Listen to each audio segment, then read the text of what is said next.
Hi, let's look at our 716 notes, and I decided to come outside, get a little fresh air. Hopefully you get to do the same as long as you're staying at home and getting the fresh air. So in today's lesson, we're going to design, well, we're not designing teamwork. We're going to look at connections between situations and graphs.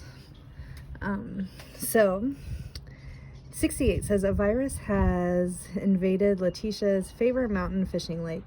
Currently, there are estimated to be 1,800 trout in the lake, and then the Fish and Game Department has determined that the rate that the fish deaths will be 1/3 of the population per week if left untreated. So to me, if 1/3 of the fish die, that means 2/3 live. And so right now, if you start at 0, there are 1,800 trout in the pond or in the lake. So then if you take 1,800 times 2/3, what I did is I took 1,800 divided by 3, which gives me 600, times 2, which gives me 1,200. 1,200 times 2/3, so again I did, you could do 12 times 2, which is 2,400, divided by 3 is 800. 800 times 2/3, so 1,600 divided by 3 is 533, and I just kept going. So that times 2 divided by 3 times 2 divided by 3, and you can get your table. So I made my table. I put 1,800 where it needed to go, and then I'm like, well, half of that's 900, and then I went ahead and did, well, like 1/4 of that would be 450 each, and then I plotted the points. Theoretically, will the trout ever be completely disappeared from the lake? Use the graph to justify your answer. Theoretically, no. If you look at the graph, sorry, a little windy. If you look at the graph, it will never hit 0. It's going to have an asymptote there. But in real life, yeah, because you can't just have part of a fish and call it a fish. So when it gets down below 1, the next time that it comes would kill the fish.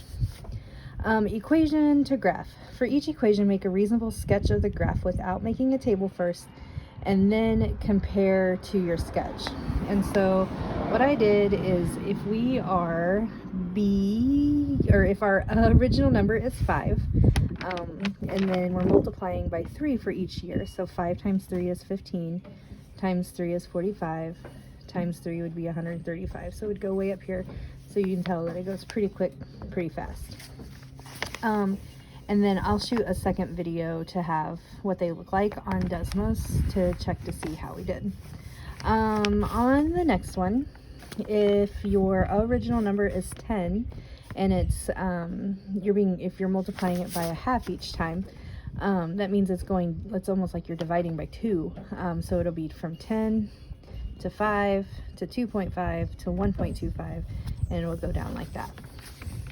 And then on this one, if you start at 1/10, and then the 5 is a multiplier, a tenth times 5 is 1/2, times 5 is 2.5, times 5 is going to be off my graph, so it'll look like that.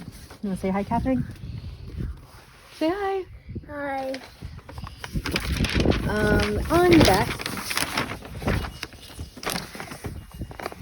it talks about situation, and like what is going to be the best part of the web, the situation, equation, table, graph,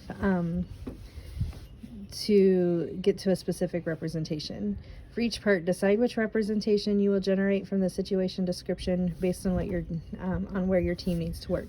I pretty much always think in equations, and since I am your team right now, that's what I did on, I think, all of these. So if you have a 100-gram sample of a radioactive isotope that decays at a rate of 6% every week, how big will the sample be 1 year from now? Well, if it decays at a rate of 6%, that means there's 94% left. So you start with your equation, y equals a b to the x. Your original amount was 100 grams.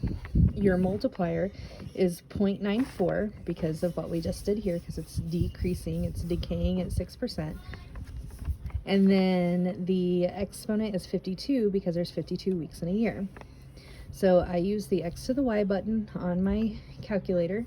So 0.94, x to the y button, 52 gives me 0.04005, and then take that times the original amount, 100. Basically, you're just moving the decimal 2 places.